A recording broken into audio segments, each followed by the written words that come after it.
Salve pessoal, já pegou seu cafezinho, sua batatinha? Hoje eu quero falar sobre um tema tranquilo, cara, que quase não gera briga, não gera treta, balanceamento de classe no World of Warcraft. Você é maluco, é? Assunto tranquilo, mas cara, não é só sobre isso que eu quero falar também sobre alguns outros anúncios que são importantes para o jogo, como por exemplo, o buff nas corrupções, que foi um assunto que eu falei no meu último vídeo aqui. Eles também anunciaram um buff para a reputação dos cartéis, que tinha uma certa parte aí dos jogadores que estavam reclamando, estava demorando demais. Quero falar também sobre as masmorras da terceira temporada e falar sobre alguns assuntos que estão gerando polêmica ali dentro dos anúncios recentes do World of Warcraft. Tem bastante coisa nesse vídeo, cara. Deixa like, comenta, se inscreve, me ajuda demais. E se quiser ir para uma parte específica, usa os timestamps aqui do vídeo. Primeiro, cara, eu quero falar então sobre os balanceamento de classe. Mas antes, dar um geral para vocês. Esse padrão de balanceamento de classe que foi anunciado, ele tem uma coisa que a gente consegue perceber. Cara, dá até para dizer que é um balanceamento meio pau mole, cara. Mas isso pode ser que você encare como uma qualidade, inclusive. Isso é uma questão de opinião. Porque tem mudanças importantes, são mais buffs do que nerfs. Tem nerfs sim, só que os nerfs eles não são tão relevantes, à exceção do Oráculo. A gente já vai examinar isso melhor, o Disciplina Oráculo. Só que os outros nerfs, eles são bem leves. E os buffs também, eles são ali mais ou menos. Eles vão ajudar certamente, mas eu não acho que essas mudanças aqui, eles têm potencial de mudar tanto o meta. Eles olharam para o meta, com certeza olharam, só que não são mudanças que, na minha opinião, vão impactar muito no meta. Vão talvez mudar uma coisa ou outra, mas não demais, porque talvez seja um movimento certo. Não sei, depende de como você tá gostando, como é que tá a tua classe nessa temporada. Por exemplo, se você joga de Evoker Preservação, você vai ficar puto pra caralho. Agora, se você joga, por exemplo, com Bruxo, há motivos para ficar esperançoso nesse patch. Vamos então analisar classe por classe. Cavaleiro da Morte, ele teve buffs com relação ao tanque e o gélido. O Profano teve um nerf, mas muito discreto. O Profano que é meta, mas como eu falei, eles não nerfaram de maneira significativa as classes que estão lá em cima. Com relação ao tanque, teve 3 buffs nas habilidades do Arauto da Morte, e esses 3 buffs nessas habilidades também vão pro Gélido, tentando melhorar ali esse talento de herói. E o Sanlain também, pro Cavaleiro da Morte tanque, teve um buff também na explosão da besta de sangue de 35% para 50%. Então, buff em geral no dano para os 2 talentos de herói do tanque, do Arauto da Morte para o Gélido. Com relação ao Profano, o Sanlain teve um nerf da explosão da besta de sangue, que antes causava 25% do sangue e agora causa 20% do sangue, um nerf discreto. Caçador de Demônios teve o Vingança nerfado. Aqui, cara, talvez seja um nerf mais impactante, mas que eu também acho que tem pouca possibilidade de tirar esse tanque do meta, que hoje ele é o tanque dominante. Basicamente, o Sigilo do Silêncio, e cara, isso é uma coisa do DH Tank que vive causando polêmica, porque ele é muito bom de controle em área, e a gente vive expansões em que controle de área é fundamental, de dar interrupt de AP. Cara, lembra do Viveiro, comecinho lá com aqueles monte de caster. Você ter controle em área é fundamental. E o Sigilo do Silêncio teve um nerf importante, ele durava 4 segundos o silence que ele gerava, puta que pariu, né? E foi para 2 segundos, então é um nerf significativo. Além disso, o Aldrate, ele teve o Espírito Incorruptível, o efeito diminuído de 15% para 10%, um pouquinho menos de defesa ali pro Vingança. Então, um nerf discreto. Mais importante é o nerf no Sigil, mas, de novo, eu não acho que isso vai ter potencial para tirar o Caçador de Demônios Vingança do meta. Druida Guardião teve um nerf no escolhido de Eluna. O dano do último tique do Clarão de Energia foi reduzido em 10%. E o dano da Lua Menor reduzido em 10%. Se alguém quiser nos comentários me explicar o porquê, não faço ideia, mas eles nerfaram o Druida Guardião. O Equilíbrio também foi nerfado. E claro, o Equilíbrio ele é hoje a classe muito dominante no meta, ele é muito forte pra dano AoE. E esses nerfs, cara, não fica bravo. Eu tô jogando de druida, cara, mas não fica bravo comigo, porque até fazem sentido. Embora nunca nerfs sejam basicamente todo o dano dele foi aumentado em 3%, aí você pergunta, pô, como é que é um nerf se todo o dano dele foi aumentado em 10%, se o surto estelar foi aumentado em 3%, se o poder de Goldrin foi aumentado em 3%, como é que isso pode ser um nerf, cara? É um nerf, porque a chuva estelar, que é basicamente a maior parte do dano que o Dunkin dá, que é um dano absurdo em área, e dá muito dano, foi nerfado em 10%. E esse 10% da chuva estelar é muito maior, mas muito maior do que todos esses buffs de spell single target. Mas a lógica é, eles querem buffar a habilidade single target e reduzir o dano da chuva estelar, que é o grande dano AoE, que é realmente onde o Dunkin tem que ir, ele tem que melhorar, tem que ser um pouquinho mais balanceado. ele tem que ser um pouquinho mais balanceado com relação ao seu AoE e ao seu single, então faz sentido, de certa forma faz sentido esses nerfs. E ele também teve um nerf igual do tanque do Escolhido de Eluna, que é de fato o Hero Talent dominante. Com relação ao Conjurante, tivemos buff no AUG, a spec que tá perdida num limbo que eles não sabem de fato o que fazer. O AUG ele tem o seguinte problema: se ele tá com dano bom, ele vai ser escolhido porque ele oferece suporte, como ele foi o meta em todas as Season 3 que apareceu, menos essa. Agora, se ele tem um dano ínfimo, que é o que está acontecendo agora, não compensa esse suporte que ele dá, ele não vai estar no meta, mas ele acaba morrendo. Como resolver esse problema, cara? Como resolver esse problema? Essa é uma pergunta de que eu não tenho resposta. E, cara, eu sempre fico meio mal de falar isso, porque às vezes o cara gosta de jogar de algo e acha que é uma boa ideia suporte. Eu no começo achei que fosse, só que cada vez eu me convenço mais que talvez não foi um bom passo ter colocado um suporte no jogo. Porque, cara, isso parece um problema insolúvel pra mim. E eu vou ser honesto com vocês. Essa temporada, ela é perfeita com relação ao balanceamento? Não é. Tem ali um meta estabelecido, que é o DH de tanque, o disque de sacerdote, Bunkin, Mago Gélio do Fogo e o DK Profano. Só que isso na pedra mais alta que eles estão puxando, que é 19 ali. Se você olha embaixo, praticamente todas as classes estão viáveis. Não todas, mas muitas classes estão viáveis. O que é muito melhor do que a season anterior, que chegava um ponto, que era só em pedra alta, realmente, vamos ser sinceros, mas chegava um ponto que você precisava para puxar as chaves de um Evoker. Não tinha como ir além sem um Evoker.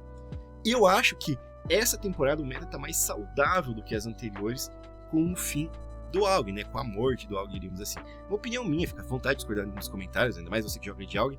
Só que pra mim foi mais saudável. Então isso me coloca a pensar, pô, será que não tem que mudar o AUG, abandonar suporte, ir na ideia do tanque que tanta gente fala, dragãozão tanque? Não sei, cara, não tenho a menor ideia o que fazer com o AUG.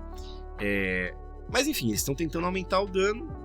Vamos ver se vai trazer algum benefício, ainda me parece pouca coisa, mas basicamente o sopro eônico agora ele foi voltado ao que era antes. Ele vai acumular 10% do dano e não 8% do dano que estava acontecendo. Então as habilidades dele foram aumentadas em 8%. Eita, o guizinho, hein? Difícil de ver. O Mago Arcano recebeu alguns buffs, principalmente no Sun Fury. O dano geral do Arcano foi buffado em 4%. Que é legal, o Arcano tá muito forte no começo aí da expansão, deu uma caída e uma classe tá muito legal. O pessoal que joga de mago me fala que o Arcano melhorou muito a gameplay nessa expansão, então é bacana ver isso. E cara, o Fogo recebeu um buff, mas você vai falar, pô, os caras estão no meta, recebeu buff. Calma, é que na verdade, a maioria das pessoas, o meta de Mago do Fogo, ele é o Sun Fury. Então, para tentar balancear um pouquinho o Frostfire, eles buffaram as habilidades do Frostfire para tentar deixar ali as duas Hero Talents um pouquinho mais. Monge Cervejeiro teve diversos buffs, tanto na sua defesa quanto no seu dano. Golpe de Tiga aumentado em 15%, Chute do Sol Nascente em 15%, aumentou a esquiva da maestria, o equilíbrio do Mestre Cervejeiro, armadura em 55%, agora vai gerar e não 45%. Então, buffs em geral do Mestre Cervejeiro, merecido. Tecelão da Névoa, cara, aqui é um pouco mais confuso de entender, mas é em geral um nerf. Um nerf numa situação muito específica, na verdade, que é o seguinte: a dádiva de Sheilun foi aumentada em 15%, que é interessante, mas não é um grande buff, assim, não vai fazer muita diferença, e o chute do vento veloz aumenta a cura da bruma renovadora em 200%. Isso aqui, cara, é um buff mais numa build específica da raid. Para Mítica Mais, pouco efeito vai ter, porque a build que você usa, o chute do vento veloz, não é em geral a build de Mítica Mais, então é um buff para raid. E aí sim, essa é a grande mudança, o empoderamento de Jade agora vai aumentar o dano do raio de Jade critante em 2000%. Antes era 2500%. Só que vai atingir alvos adicionais com 25% a mais de eficácia, e não 15%. O que isso quer dizer? Isso quer dizer que a cura que isso vai gerar para você foi nerfada, importantemente, no single, quando você está enfrentando poucos inimigos. Por exemplo, um boss de raid ou um boss de Dungeon Mítica Mais. Quanto mais Hades tem ali, menos efetivo é esse nerf. Até que vai chegar uma hora que vai equilibrar ali o nerf ao que está atualmente a magia. Então, enfim, são mudanças discretas, como eu falei, não vai mudar muita coisa, mas é um nerf ali, uma habilidade importante, principalmente para curar chefes em Mítica Mais do Mistweaver, do Tecelão da Névoa. E o Andarilho do Vento também teve buffs, ele foi muito nerfado depois do Race Toward Fush, agora tá tendo alguns buffs que são justos também. O treinamento eficiente vai aumentar o dano dos gastadores de energia em 40%, era 20%, e um contra muitos agora aumenta o dano de punhos das fúrias em 20%, antes era 15%. Paladino Sagrado, outro healer que foi buffado, cara. Só que aqui vamos ser bem sincero, o buff que teve no último patch note de balanceamento do Paladino Sagrado foi absurdamente importante. E bom, esse já é bem mais discreto, tá? Que não vai mudar muita coisa, não. É mais mudanças de qualidade de vida e para builds muito específicas. E tentando também, uma coisa que a Blizzard tenta muito, aumentar a eficiência de habilidades que não são muito usadas nos seus talentos. Por exemplo, a veneração agora vai converter 230% do dano causado em cura, mas esse não é um talento que é muito utilizado, então é mais para tentar colocar ele competitivo com os outros. O julgamento justo teve sua chance aumentada de 100% em 100%, antes era 50%, então vai sempre causar, só que você está achando que isso vai fazer com que você não precise mais usar consagração, não porque os dois estacam, então vai continuar usando consagração. E a retidão brilhante agora requer 4 usos do escudo íntegro para ativar a palavra da glória, Aurora da Luz, que antes era 5. Então, também um buff para essa habilidade, e a Luz do Mártir não vai mais transferir curas excedentes em absorção, vai continuar gerando absorção, mas não do overhealing da cura excedente. Mudanças também, como eu falei, mudanças muito específicas de qualidade de vida, que vão mudar pouco a perspectiva dos paladinos sagrados. Retribuição teve aumento de dano, bom, mas aqui também, cara, é aquela questão de balancear Hero Tide, vai mudar muito para quem joga de retribuição, porque quem joga está jogando de Templário, né, que é o meta, e o Arauto do Sol tá, não lembro se é Arauto da Luz ou Arauto do Sol, acho que é Arauto do Sol, né? Ele estava menos usado e teve algumas habilidades ali aumentadas de maneira significativa. Agora vamos para grande notícia, que é o nerf que sofreu principalmente o Oráculo com relação ao Disciplina. Eles notaram que estava muito poderoso o Oráculo, de fato estava, né, cara? Vamos ser sincero, e eles estão trazendo nerfs. Cara, aqui eu só quero fazer um raciocínio com vocês. Está vindo, como vocês sabem, o clássico de Pandaria pra gente. Quem jogou Pandaria talvez se lembre. Qual que era o healer dominante de Pandaria? Principalmente em Rage, né? Porque não tinha Mítica mais na época. Disc Priest. Por quê? Porque ele tinha uma build que gerava escudo em área e muita absorção, através da couraça espiritual. Todos os healers não tinham como chegar, porque ele prevenia o dano antes dele acontecer.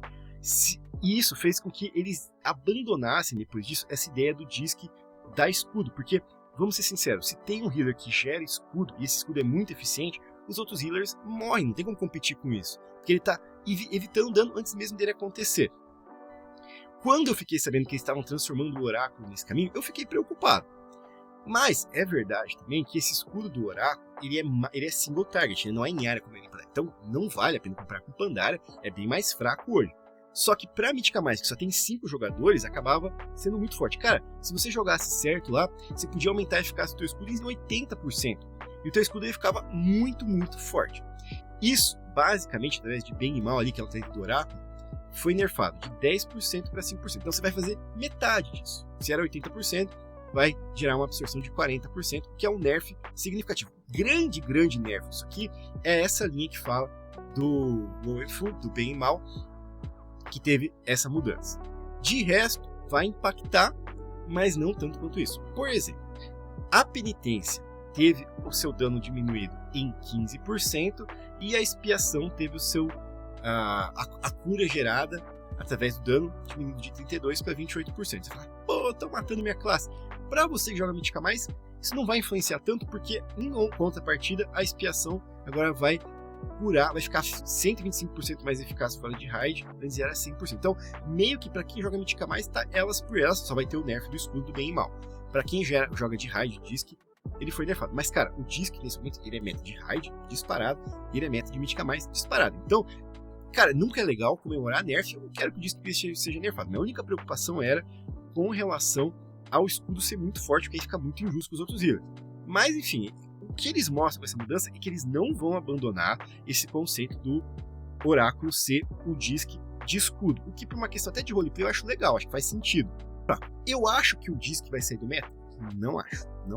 Acho que ele tem PI e isso é muito importante, e eu acho que esse nerf não mata a cura dele, muito longe disso. Então, eu acho que isso vai tirar um pouco da dominância dele trazer outros healers mais ao pé, mas eu acho que ele ainda vai continuar a meta, o que, em geral, é bom. Seria melhor se os outros healers fossem bufados, não o Disc nerfado. Mas é que quando você cura com escudo, você tem que ter uma cautela. Não fiquem bravos comigo, Disc, mas esse é um tipo de heal que, se você exagera demais, viram que era Pandaria. Pandaria, Disc Priest era absurdamente dominante. Então tem que ter um cuidado ali. Mas enfim, não acho que vai matar vocês, não, tá? Não acho que é a morte do Oráculo como tá no título do meu vídeo. Foi mais mesmo clickbait. E o YouTube não fica bravo comigo não, cara. O YouTube funciona assim. É assim que funciona o YouTube. Não dá pra ficar bravo com o YouTuber, não.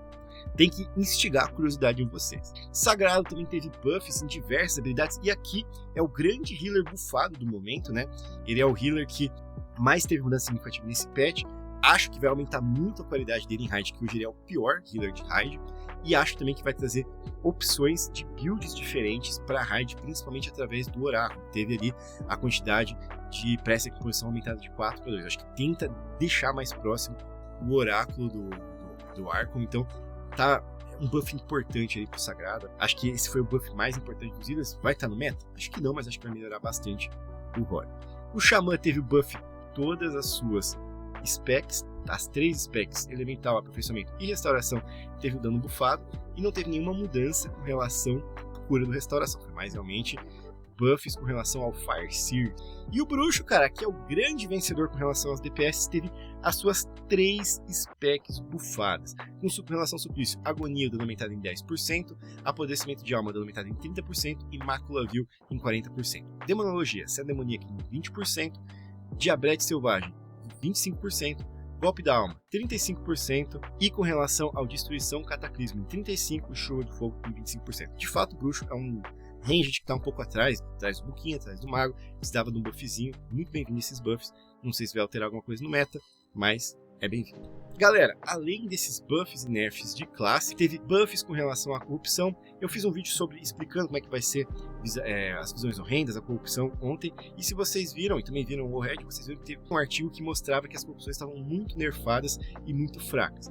A Blizzard explicou que isso foi um bug por conta de mudar ali o slot da arma para o capacete. E eles estão recorrigindo esse bug, então vai ficar mais forte só por conta disso, mas além disso estão aumentando em 131% a essência menor, que é a corrupção azulzinha mais fraca, e aumentando em 181 e 86% o dano da essência maior, que é a corrupção roxa, que para você pegar, você tem que desbloquear quests, conquistas, até você conseguir pegar a corrupção um pouquinho maior, mas enfim, buffs com relação à corrupção, importante porque estava muito palmolência ali as corrupções. A reputação do cartel também vai aumentar de cada um dos cartéis específicos em 100% de todas as fontes, WordQuest, Quest, Raro, tudo vai chatlist lá, tudo vai aumentar em 100%.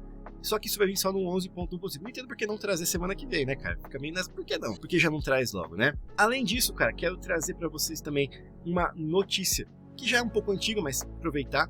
As dungeons de War Within foram colocadas em votações para os servidores europeus e norte-americanos, para que a galera escolhesse quais eram as suas favoritas. Essas votações já terminaram e tá aqui passando isso para vocês da ordem delas. Cidade das Transas ficou lá em último, extremamente merecido, a pior dungeon de longe dessa expansão, muito bem colocado. A Blizzard tem que tirar lições dessas coisas, cara, porque, cara, aquele roleplay nada a ver, não dá pra você fazer dungeon de mítica mais nesse sentido. Cara, faz assim pra mítica 0, pra heróico, pra galera curtir uma roleplay, isso é bom, só que na hora da mítica mais tem que tirar essas coisas, não faz sentido. Enfim, e ganharam, aí vem a polêmica, Aracara, Operação Comporta, Priorado da Chama Sagrada e Alvorada em ordem. Aracara a primeira. Eu tô citando 4 porque a minha expectativa, não sei se eles não anunciaram, é que as 4 mais votadas vão voltar, mas não sabemos se realmente vai ser isso.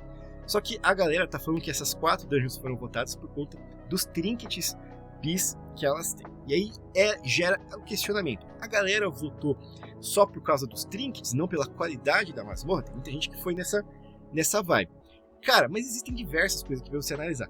Talvez, por essas dungeons terem trinkets bons, as pessoas fizeram tanto elas que se acostumaram com elas e acabaram gostando. Também pode ser essa perspectiva, ou simplesmente essas masmorras podem ser as mais gostadas também. Até porque eu não acho que elas estão tão fora do que eu escolheria como as mais interessantes. Vamos lá. Eu notoriamente gosto mais das míticas mais da temporada 2 do que da temporada 1. Não sou um grande fã de Aracara, que foi a primeira colocada. Mas eu acho que entre as 8 ela entraria pelo menos na 4ª colocação ali. Eu gosto de piorado, eu gosto da operação comporta como healer, eu acho interessante as duas, e não são fáceis para healer, piorado, somente, mas eu acho legal. Eu acho Alvorada mais ou menos, cara, mas eu gosto da não linearidade, por ela não ser linear, então eu acho que eu colocaria essas 4 de fato. Viveiro, cara, foi extremamente mal votada, eu não acho o Viveiro ruim, eu acho o Viveiro uma dungeon até que legalzinha. Enfim, eu ia meio que nessa perspectiva mesmo, e diz aí no comentário, cara, o que você preferiria, qual é as suas dungeons favoritas com relação à primeira e a segunda temporada. Eu não iria muito diferente do que foi nessa votação, e eu não tô nem aí pros triggers, pra ser sincero, porque é por qualidade das DGs mesmo. E por fim, cara, eu quero terminar com polêmicas, cara, sim, porque estão acontecendo e é o meu papel como um cara que traz notícias do World of Warcraft trazer pra vocês. Existem 2 pontos nesse momento que estão trazendo uma certa dor de cabeça pra Blizzard, porque a galera tá reclamando bastante. Primeira é Dinars. Eu fiz um vídeo recentemente em que eu falo tudo que vem com o patch 11.1.5 que foi anunciado através de Blue Post e nada de Dinar. Dinar, cara, sendo uma bagunça. Eles anunciaram que viriam com o renome de Raid no começo da expansão, mas aí foi criticado porque estava no renome de track 17, 19, muito longe, muito demorado. Aí eles cancelaram, falaram que iam trazer no 11.1.5 e até agora nada. Pode ser que tragam de fato, mas no PTR não tem nenhum sinal de Dinar, que é estranho, não teve na patch note, então eles vão postergar isso, não vai rolar, e é feio se não rolar, porque os caras anunciaram primeiro no começo da expansão, depois anunciaram ganhando patch. Que confusão, né, cara? Então, não sei, talvez role até agora, nesse momento, uma explicação deles, um anúncio, mas a galera tá um pouco brava com relação a isso, porque isso é uma solução determinística pro loot, que é muito randômico, tem gente que tá ainda correndo atrás do seu bis e tá aguardando o Dinar para poder completar ali o seu equipamento. Então, esse é o motivo de treta. Agora tem outro motivo também que está gerando ali uma certa discussão, que é o seguinte: com o anúncio do patch 11.5.5, uma coisa que foi notória pra gente é que o conteúdo ele não vai vir tudo já no lançamento do patch. Ele vai vir em pacotes. A gente tem 22 de abril, patch que vai trazer pra gente um cenário ali em Hollow, vai trazer mudança de interface. Aí um mês depois, no dia 20 de maio, vai vir Visões Horrendas e a Corrupção. E aí depois, mais um mês depois, vem o outro evento que é as duplas da Discord. A galera ficou meio, por quê? Por que vocês estão fragmentando o conteúdo pra gente? Por que não entregar tudo de uma vez? E cara, eu acho que as pessoas têm o direito de pensar isso. Até porque, cara, o que vem no dia 22 agora, por si só, é muito pouco. É pouco mesmo, cara. Por que a gente tem que esperar um mês pra fazer uma coisa que vai ser bem interessante no jogo, que são as Visões Horrendas? Talvez, e tem gente que gosta disso, tem gente que se sente sobrecarregado de muita coisa de uma vez, e talvez até seja essa a explicação da Blizzard, do porquê tá fragmentando, pra dar tempo de você fazer uma coisa e depois ir pra outra. Há quem vai justificar isso pra uma maneira de tentar segurar o público, enfim. Aí é uma questão de opinião, eu não sei dizer pra vocês o porquê que eles estão fazendo isso, mas a galera tá reclamando. E uma outra questão de curiosidade é o seguinte: se a gente for pegar a cadência que está sendo o tempo de lançamento entre patches nessa expansão, e também foi em Dragonflight, a gente teria como o lançamento do patch 11.1.7 na segunda semana do evento das duplas da Discórdia. Se a lógica é não sobrecarregar o jogador com muitos conteúdos para fazer, por que que o patch vem logo na segunda semana de um evento? Não faz muito sentido, né? E tem gente que tá especulando que é porque vai rolar um atraso no anúncio do 11.1. Mas aí já ir além demais, aí já é uma especulação, obviamente, não sabemos se é realmente isso, mas a gente que tá preocupada com o atraso de patch por conta dessa coincidência de bater o tempo do anúncio do próximo patch, de vir o próximo patch, justamente com a segunda semana de um evento que vai ser lançado no 11.1.5. Enfim, galera, esse vídeo ficou grande demais, muito maior do que eu imaginei que ficaria. Então é isso, vou me despedir aqui de vocês. Deixa no comentário a sua opinião, tem bastante coisa polêmica nesse vídeo. Tamo junto sempre, até uma próxima.